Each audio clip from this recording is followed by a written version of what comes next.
우리의 인생이 지난주 우리가 모세의 기도 시편 90편에 묵상한 것처럼 우리의 연수가 70이와 강건하면 80을 하겠어요. 네, 제가 더 플러스 20씩 하라겠지요. 네, 할렐루야. 네, 하나님 안에서 장수하시길 축원합니다. 네, 물론 AI 시대입니다. AI 시대라 여러분 모든 삶에 진단하고 다 예측하고 다 예방할 수가 있다고 합니다. 하나님께서 우리에게 주시는 이 땅에서의 삶이 복된 삶이 될 뿐만 아니라 여러분 우리는 이 땅에 살아가면서 이 땅에서 영원히 살 수가 없지요. 한 번 태어나면 우리는 죽을 수밖에 없는 왔다가 가야 되는 인생입니다. 그럴 때에 이제 우리에게 남겨진 남은 인생을 참으로 복되게 살아야 될 것 아니겠어요? 하나님이 기뻐하는 삶으로 주께 영광 돌릴 삶으로 살아갈 때에 오늘 말씀과 같이 하나님께 더욱 가까이 나아가시는 복된 삶이 되시기를 주의 이름으로 간절히 축원합니다. 우리의 삶이 이와 같이 하나님께 가까이 나아가는 삶이 되기 위해서는 우리 자신을 먼저 알아야 되는 것입니다. 우리 자신은 오늘 시편 기자는 불완전한 자신들이다 말하고 있지요.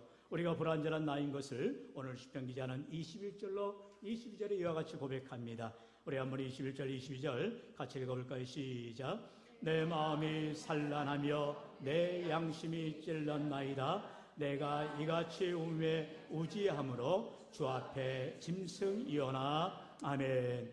내 마음이, 내 양심이, 내 우매함이, 무지함이 이와 같이 불완전한 나 자신을 시편 기자는 똑똑하게 고백하고 있습니다. 이 세상에 완전한 사람 없지요. 아무리 AI 시대고 첨단의 시대를 달린다 하여도 인간은 늘 연약할 수밖에 없고 부족할 수밖에 없는 것입니다. 왜요? 하나님께서 그렇게 창조하셨기 때문인 것입니다. 그렇기 때문에 우리는 내 자신이 부족한 인생임을, 연약한 인생임을 깨달으며 하나님 앞에 믿음으로 나아가야 된다는 것이지요.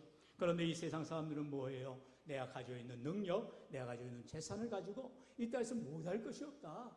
요즘 보세요. 돈이면 다 되는 세상 아닙니까? 물질 만능주의 세상, 모든 것을 다 물질로 평가해버리는 이런 시대를 살아가고 있습니다. 하지만 그럴지라도 우리 인간의 연약함을, 부족함을 늘 성경은 말씀하고 있다는 사실이죠. 그럴 때에 나는 아무것도 아닙니다. 오직 주님만이 내 모든 것 되십니다라고 믿음으로 고백할 때 비로소 은혜가 임하게 되는 줄로 믿습니다. 사도 바울은 디모데에게 편지하면서 디모데전서 1장 15절에 말하기를 mit보다 모든 사람이 받을 만한 이 말이여 그리스도 예수께서 죄인을 구원하시려고 세상에 임하셨다 하였도다.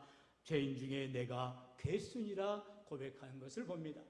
여러분 사도 바울이 누굽니까? 정말로 하나님 나라를 위하여서 최선을 다했던 사도 중에 사도입니다. 그런데 그 사도조차도 자신에 대해서 내가 죄인 중에 괴수도다라고, 죄인 중에 내가 가장 우두머리다라고 그런 고백하는 것을 봅니다.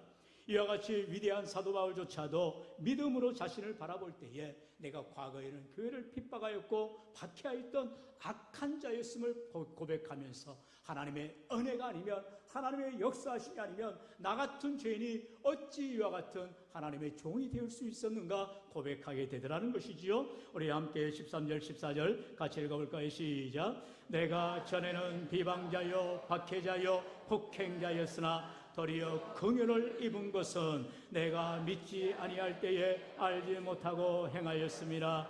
우리 주의 은혜가 그리스도 예수 안에 있는 믿음과 사랑과 함께 넘치도록 풍성하였도다. 아멘. 여러분 이와 같이 사도 바울은 내가 예수 믿기 전에는 박해자요 비방자요 폭행자였음을 고백합니다. 이런 악한 자를 하나님께서 부르시고 긍휼을 입으사 하나님의 백성으로, 하나님의 종으로, 귀한 사도로 세워주셨다라는 것이죠. 오늘도 저와 여러분이 하나님의 백성 된 것이, 하나님의 귀한 직분자들이 된 것이 내 힘으로 됐다라고 고백하는 자들은 연약한 자들임을 고백해야 된다는 것이에요. 하나님은 나같이 불안한 자를, 나같이 연약한 자를, 나같이 부족한 자를 부르셔서 하나님의 귀한 일꾼 삼아주셨기에 하나님의 은혜가 아니면 나는 이 일을 전혀 감당할 수 없습니다라고 겸손히 나아가는 자들에게 하나님의 크신 은혜가 임하게 되어지는 것입니다. 그러므로 모든 것이 하나님의 은혜요, 여기까지 온 것도 하나님의 은혜라고 고백할 때에 앞으로의 삶 가운데서도 우리의 남은 삶이 참으로 복된 삶이요 은혜의 삶이 되시기를 주의 이름으로 축원합니다. 우리 지난 시간 말씀을 통해서 중간에 바디메오의 주님을 향한 믿음의 고백을 우리가 보았습니다. 바디메오의 인생, 그는 나면서부터 앞을 볼 수 없는 너무나도 불쌍한 자지요. 그러나 자기 자신에 대해서 절망하지도 좌절하지도 않습니다. 복음의 소식을 듣고 예수님이 여리고성을 지나가신다는 소리를 듣자 그 말을 듣고 바디메오가 어떻게 합니까? 믿음의 행동을 하는 것입니다.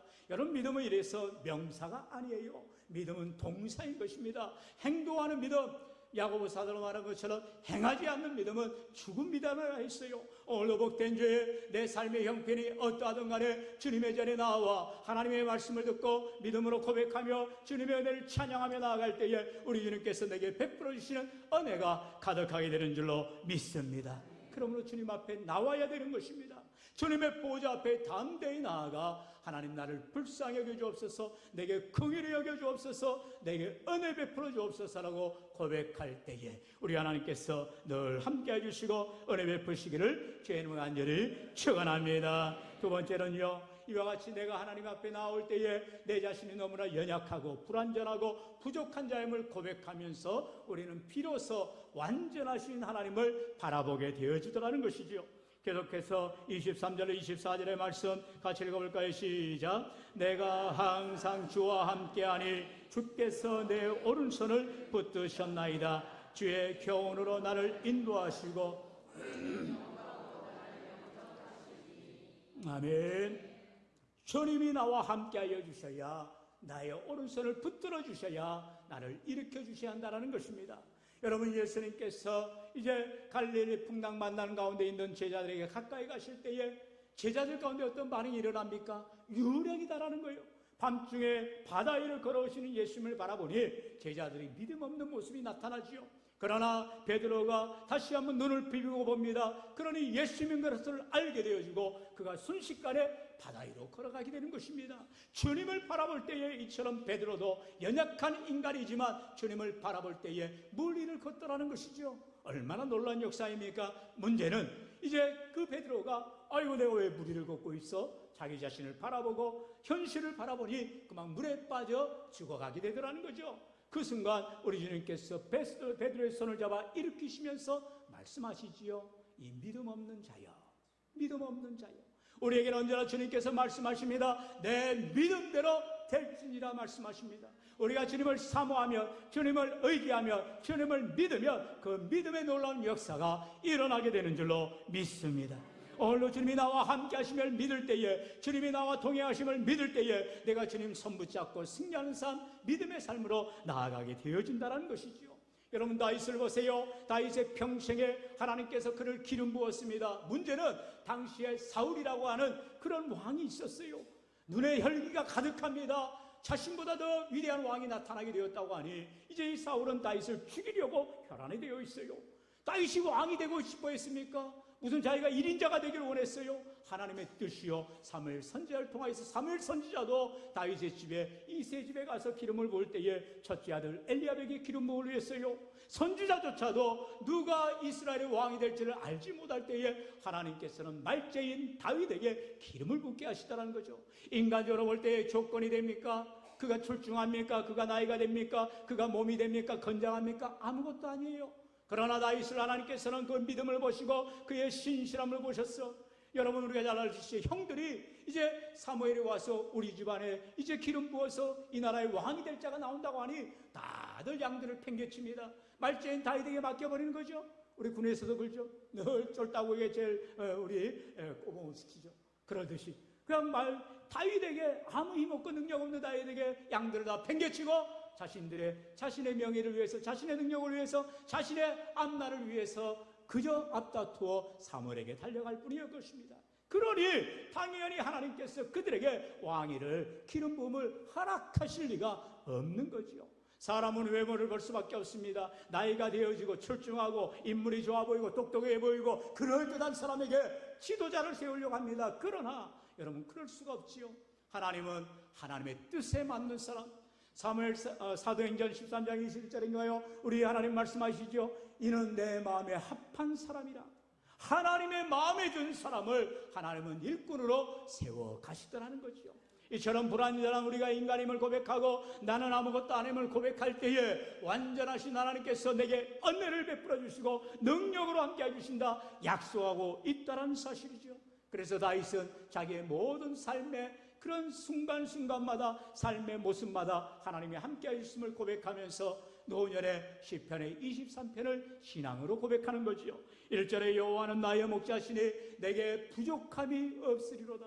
여러분, 우리의 하나님이 나의 목자가 되어주실 때에 내가 아는 길을 인도하여 주시고 가장 좋은 길로 푸른 초장 맑은 시냇물가로 인도하여 주시는 복된 은혜가 있기를 주의 이름으로 축원합니다. 그래서 마지막 6절에 다윗은 이와 같이 고백하지요. 우리 6절 같이 고백할까요? 시작. 내 평생의 선하심과 인자하심이 반드시 나를 따르리니 내가 여호와의 집에 영원히 살리로다. 아멘. 내가 여호와의 집에 하나님 곁에서 떠나지 아니하겠다라는 고백이죠. 우리가 하나님을 믿으면 다시는 내가 하나님을 떠나지 않겠습니다. 다시는 하나님을 버리지 않겠습니다. 신앙의 고백을 하는 삶을 살아야 된다는 거예요. 물론 어려움이 올 수 있습니다. 고난이 올 수 있습니다. 역경이 올 수 있습니다. 질병으로 고난당할 수 있습니다. 그럴지라도 변함없이 완전하신 하나님, 내 모든 것 되신 하나님이 내 모든 형편을 아시고 내게 필요한 것들로 채워주심을 믿고 주님을 의지하며 나아갈 때 우리 하나님께서 우리에게 복의 복을 다해주시고 은혜 부어주시기를 주의 이름으로 축원합니다. 본문 25절 다 같이 읽어볼까요? 시작. 하늘에서는 주 외에 누가 내게 있으리요 땅에서는 주밖에 내가 사모할 리 없나이다. 아멘. 얼마나 위대한 고백입니까? 시편의 기자는 하나님밖에 내가 의지할 자가, 내가 믿을 자가, 내가 사모할 자가 없나이다라고 고백하고 있더라는 것입니다. 이처럼 하나님만을 의지하는 자, 하나님만을 신뢰하는 자, 하나님만을 사모하는 자를 우리 하나님께서 기뻐해 주시고 붙들어 주시고 함께하여 주시는 것입니다.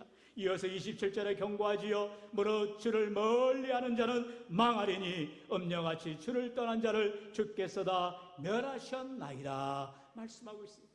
하나님을 가까이 하는 자에게, 하나님께 나오는 자에게 하나님을 만나주시고 복을 주시지만 하나님을 멀리하는 자, 하나님을 떠나는 자, 이 세상 죄악 가운데 거하는 자들은 망하는 인생이 된다라고 우리 하나님이 경고하고 있다는 것입니다. 오늘도 지금 이 시간 휴일이 되어서 세상으로 들러산으로 놀러가기 바쁘고 자기 돈 쓰기 바쁘고 물론 시간이 마음껏 있다고 흥청망청한 사람들 물론 좋아 보이죠. 편해 보이죠. 즐거워 보이죠. 그러나 그들의 삶의 결국은 망하는 인생으로 나아가게 있다는 것입니다. 예수 없는 삶은 소망 없는 삶이요 우리 주님을 바라보지 않는 삶은 멸망의 길일 뿐임을 우리 하나님이 분명히 말씀하고 있어요. 그렇기 때문에 오늘 저와 여러분은 믿음의 길로 복된 길로 천국 가는 길로 주님 앞에 나와 예배하는 줄로 믿습니다. 여러분 어떠한 경우에도 주님을 멀리하지 마세요. 정말로 사람들로 인해서 고난당하고 어려움당할 수 있지만 하나님은 신실하신 하나님, 나의 하나님이 되신 주님이 나와 함께 하심을 믿고 늘 주님 앞에 가까이 나오시기를 축원합니다. 그래서 오늘 본문은 분명하게 결론을 말하죠. 하나님을 가까이 하라라는 것입니다. 하나님을 가까이 함이 내게 복이라라고 시편 기자는 고백하고 있어요. 우리 28절 다 같이요. 시작. 하나님께 가까이 함이 내게 복이라. 내가 주 여호와를 나의 피난처로 삼아 주의 모든 행적을 전파하리다. 아멘. 불완전한 나를 깨닫고 완전하신 하나님을 바라보며 주님 앞에 나와 고백할 때에 우리 하나님께서는 가까이 하는 자들을 복 주시는 하나님, 은혜 베푸시는 좋으신 하나님임을 고백하고 있다는 것입니다. 이처럼 하나님 앞에 나와 예배하는 것이 복인 것입니다. 하나님 앞에 나와 기도하는 것이 복입니다. 하나님 앞에 나와 찬송하는 것이 복인 줄로 믿으시기를 축원합니다. 왜요? 우리의 찬양을 받으시고 우리의 기도를 받으시고 우리의 예배를 받으시는 하나님은 만복의 근원이 되시기 때문인 것입니다. 우리 하나님 앞에 예배할 때에, 기도할 때에, 찬양할 때에, 주를 기쁘시게 할 때에, 주를 섬겨나갈 때에 하나님이 우리에게 누르고 흔들어 복 주시고 들어와도 나와도 복된 삶으로 함께하여 주시는 줄로 믿습니다. 이처럼 예수 믿는 사람은 우리 예수님과 동행하는 삶을 살아야 되는 것입니다. 주님이 앞서가시고 내 등 뒤에서 나를 밀어주시고 나와 함께 어깨동무하시고 우리 주님이 함께해 주시는 믿음의 삶을 살아가는 것, 주님과 함께하는 삶이 은혜의 삶이 되어지는 것이죠. 이와 같이 하나님께 가까이 하는 것이 은혜인 것입니다. 하나님께 가까이 하는 것이 축복인 것입니다. 하나님께 가까이 하는 것이 놀라운 복인 줄로 믿으시기를 축원합니다. 사랑하는 성도 여러분, 우리의 인생길이 참으로 내일 일을 알지 못하는 너무나도 불확실한 삶을 살아가고 있어요. 지난 한 주간 여러분 뉴스를 보셔서 하지만 남부지방에 얼마나 많은 비가 놓였습니까? 세상에 논바닥에 차들이 주차되어 있는 거예요. 여러분 길 지나가다가 오산시인가요? 분명히 그 전에 신고했습니다. 옹벽이 무너진다. 그런데 그만 시당국에서 아무런 조치를 취하잖아요. 경찰도 와서 보면서도 아무런 교통 통제를 하지 않아요. 죽으라는 소리죠. 그 길을 지나가다가 그만 순식간에 옹벽이 무너져서 생을 달리한 사람도 있어요. 얼마 전인가요? 강동구에서 이렇게 땅이 꺼져가지고 어떤 차는 튕겨져 나왔지만 뒤에 오토바이는 그만 함몰해 버렸습니다. 우리는 어떻게 될지 알지 못하는 인생을 살아가는 인생 가운데 있지만 늘 하나님을 가까이 하고 내 생사복을 주관하시는 전능하신 하나님을 의지하며 믿음으로 나아갈 때 우리 하나님께서 불꽃 같은 눈으로 저와 여러분을 지켜주시고 함께해 주시며 복의 복을 다해 주시기를 주의 이름으로 축원합니다. 우리 다 같이 마지막으로 다시 한번 우리 주제의 말씀 같이 고백할까요? 시작. 하나님께 가까이함이 내게 복이라. 아멘. 하나님을 가까이 하십시오. 무엇으로요? 예배를 통하여, 말씀을 통하여, 기도를 통하여, 찬송을 통하여 날마다 주님과 동행하며 함께할 때에 우리 하나님께서 마지막 때에 주님 우리 앞에 서는 날 참으로 잘하였도다 착하고 충성된 자로 칭찬과 영광과 존귀함을 얻는 복된 삶이 되시기를 주 예수님을 간절히 축원합니다. 축원합니다.